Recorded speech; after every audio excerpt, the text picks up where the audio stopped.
오늘은 여름 과일 한 광주리 환상, 여름 과일 한 광주리 환상이라는 제목으로 말씀을 참고합니다. 앞에 7장에서도 환상을 세 가지를 보여주시면서 하나님이 이제 심판을 말씀했잖아요. 그 세 가지가 메뚜기 환상, 또 불의 환상, 다림줄의 환상이었어요. 메뚜기가 그냥 모든 걸 다 먹어 치워버렸다. 또 불이 모든 걸 태워버렸다. 그때마다 아모스가 하나님 용서해 주십시오. 기도할 때 그걸 취소를 시키고 용서한다고 그랬어요. 근데 세 번째 다림줄 환상.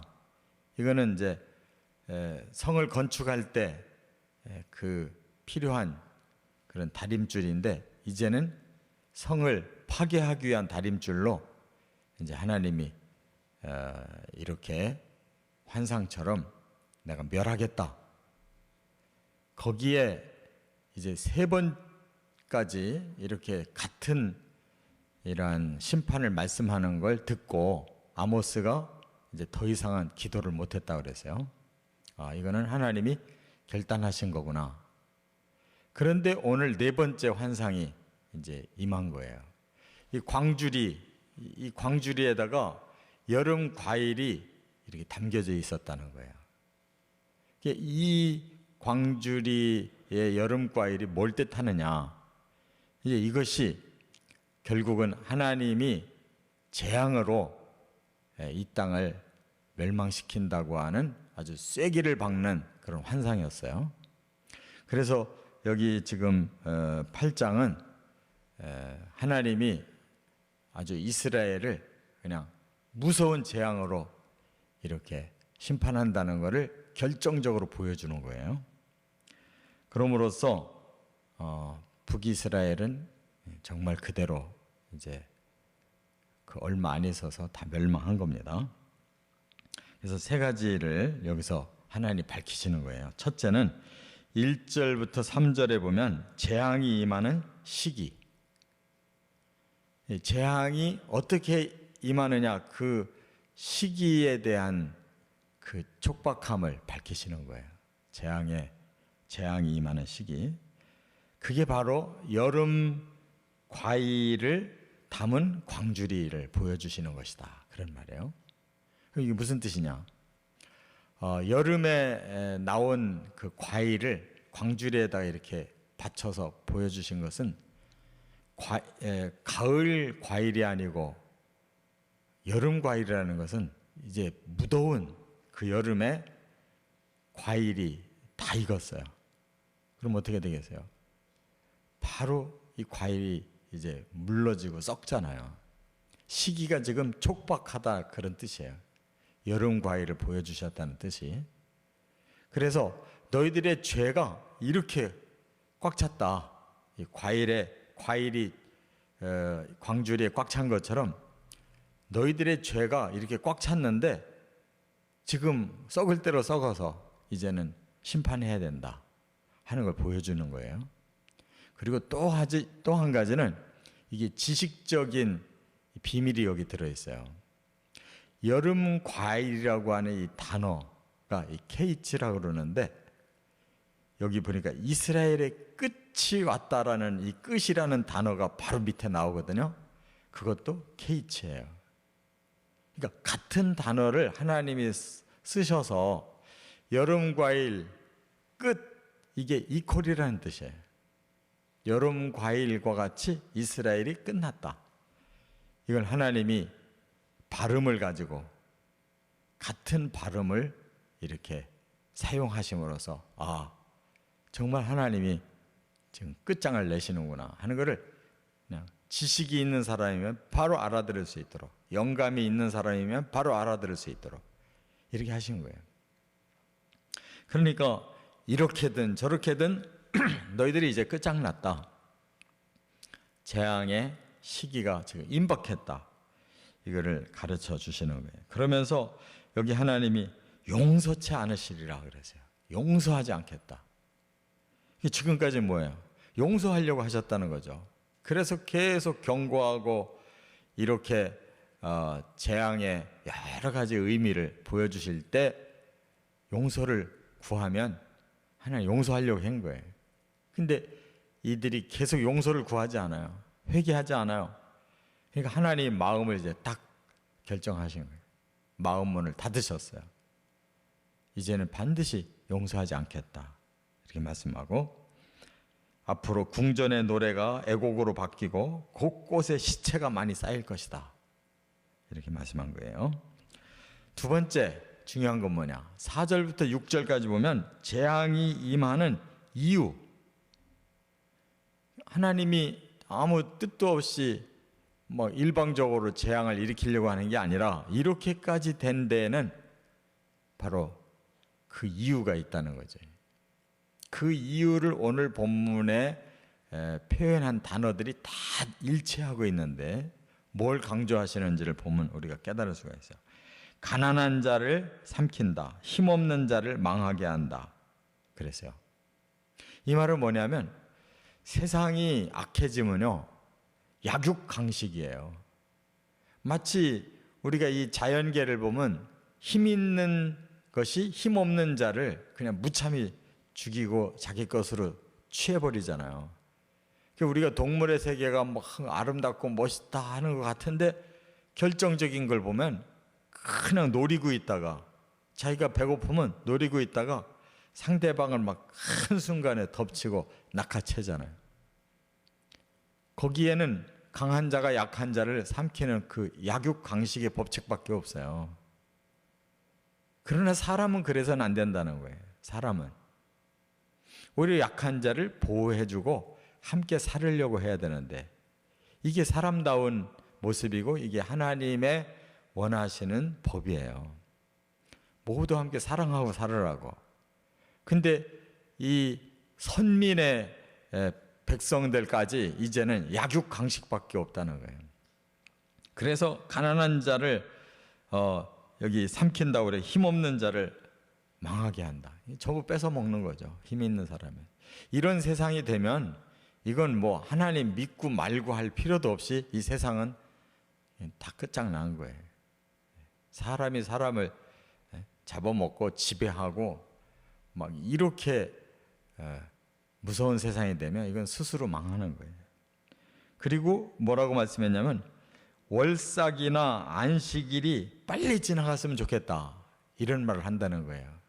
왜냐하면 지금 빨리 돈 벌어야 되는데 안식일 날이 있어가지고 하루를 돈을 못 벌고 지나가려니까 막 마음이 조바심이 나는 거예요. 월삭, 매달의 첫날이 월삭인데 이게 절기거든요. 그러니까 일주일에 한 번씩 오는 안식일이 너무 거추장스럽고 한 달에 한 번씩 오는 월삭이 너무 거추장스럽다는 거예요. 왜 하나님이 이런 날을 만들어가지고 우리 장사도 못하게 하나? 장사에 취한 사람은 그래요. 안식일이 오는 것, 주일이 오는 것이 오히려 그냥 마음이 불편한 거예요. 그날이 돈 버는 날인데 교회 가서 예배 드려야 되네. 이것처럼 거추장스러운 일이 없거든. 돈에 빠진 사람은, 또 세상 놀이에 빠진 사람은 그날이 제일 불편한 날이에요. 마음 편하게 나가서 놀아야 되는데 하나님 앞에 예배 안 드리니까 마음이 찝찝하거든. 이렇게 타락해버렸다는 신앙이. 이러니까 하나님이 너의 신은 내가 아니고 돈이구나, 돈 버는 일이구나, 이렇게 하나님의 그 마음이 섭섭하시다는 거. 또 여기 보니까 에바는 작게 하고 세겔은 크게 해서 저울을 속인다 그랬어요. 이 말은 뭐예요? 에바는 작게 한다. 이 뭐 곡식을 이렇게 돼서 파는 되를 말하는 거거든요. 이 되는 작게 만들어요. 그래 조금 물건은 조금 주고, 세겔은 크게 한다. 돈은 크게 담을 수 있게 한다는 거예요. 그래서 저울을 속이는 거예요. 그러니까 물건은 조금 주고 돈은 많이 받으려고 이렇게 조작을 해가지고 팔아먹는다. 사람들이 온통 이 물질욕에 사로잡혀 가지고 정의라는 게 없다는 거죠. 다 속여먹고 산다는 거예요. 서로 속여먹고. 그리고 얼마나 사람의 가치가 떨어졌는지 여기 보니까 은으로 힘없는 자를 사고 신 한 켤레로 가난한 자를 사고 그런데요. 그러니까 사람의 가치가 신 한 켤레만 또 못하다는 거예요. 그리고 찌꺼기 밀을 팔자 한다 그랬어요. 못 먹는 거. 다 짜내고 못 먹는 찌꺼기를 가난한 사람들에게 돈 받고 판다는 거예요. 그것도 무료로 주기가 싫고 그걸로라도 돈 벌고 싶어서 버리는 찌꺼기도 가난한 사람들에게 돈 받고 판대. 이런 놈의 세상이 어떻게 사람이 사는 세상이라고 할 수 있어요? 짐승도 그렇게는 안 하잖아요. 그냥 잡아먹기만 하지 머리 써서 이렇게 교묘하게 사람을 쥐어짜고 하진 않잖아요. 이런 악 때문에 하나님이 재앙을 내린다 이렇게 말씀했어요. 끝으로 세 번째 7절부터 14절에 보면 재앙이 임하는 상황을 말씀했어요. 어떻게 재앙이 벌어지느냐 이 상황을 이렇게 말씀했어요. 하나님이 맹세하셨다 그랬어요. 무서운 말이죠. 하나님이 이렇게 무서운 재앙을 내리겠다 맹세하셨다는 거예요. 그러면서 모든 행위를 절대 잊지 않겠다. 그러니까 너희들이 악한 행위를 한 만큼 이런 무서운 보복이 온다. 보응이 떨어진다 그랬는데 땅이 떨고 모든 주민이 애통하고 온 땅이 솟아오르다가 낮아지고 해를 대낮에 깜깜하게 하고 그랬어요. 그러니까 자연의 재앙도 무섭게 떨어진다는 거예요. 자연의 재앙. 또 절기와 노래가 애곡이 되고 마치 독자가 죽은 것 같은 애통이 너희들에게 임할 거다. 그래서요. 그러니까 온갖 슬픔만 가득한 땅이 된다는 거예요. 그날을 곤고한 날이 될 것이다. 이렇게 말씀해요. 곤고.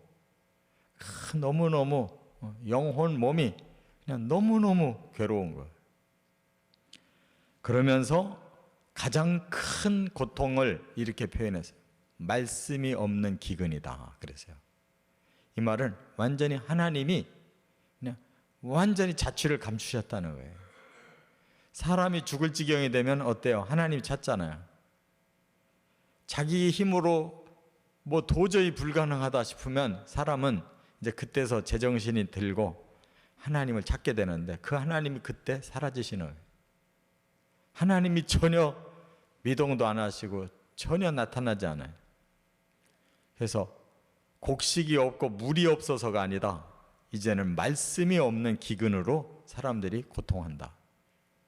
절대 절명의 순간에도 하나님이 나타나지 않는다. 완전히 절망 상태라는 거예요. 절망. 그리고 또 하나 하나님이 이제는 사마리아와 단과 부엘세바를 찾는 자들 다시는 없을 거다. 왜 그래요? 거기가 우상의 본거지거든. 사마리아도 우상천지, 단에도 우상천지, 부엘세바에도 우상천지인데 예전에는 막 그곳이 번성한 거예요. 하도 우상을 찾아가서 복채놓고 빌던 그 왕성한 곳이 사라진다네. 모든 악은 다 싹쓸이 해버린다고 하나님 말씀했어요.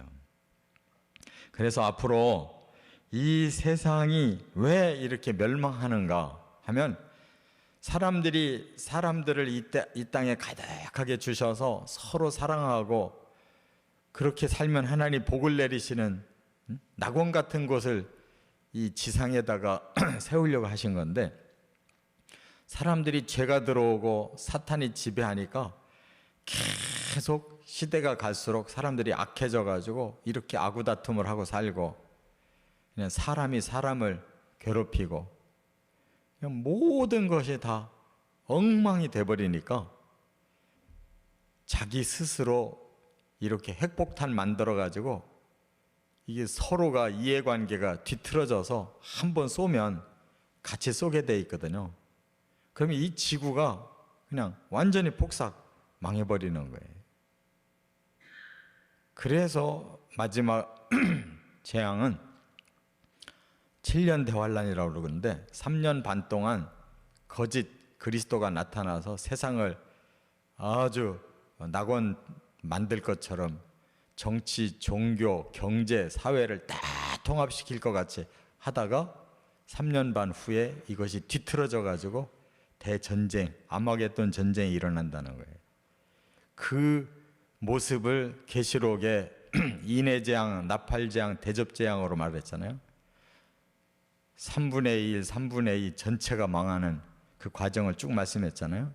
그게 핵폭탄이 떨어지면 그렇게 되는 거예요.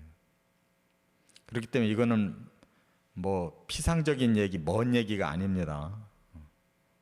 지금 강대국은 수천 기씩을 만들어 놓고 그걸 터뜨렸다는 끝장난다는 걸 알기 때문에 그것만 지금 가만 놔두고 딴 거 가지고 전쟁하는 거예요. 근데 막판에 안 되면 그걸로 전쟁 끝내는 거예요.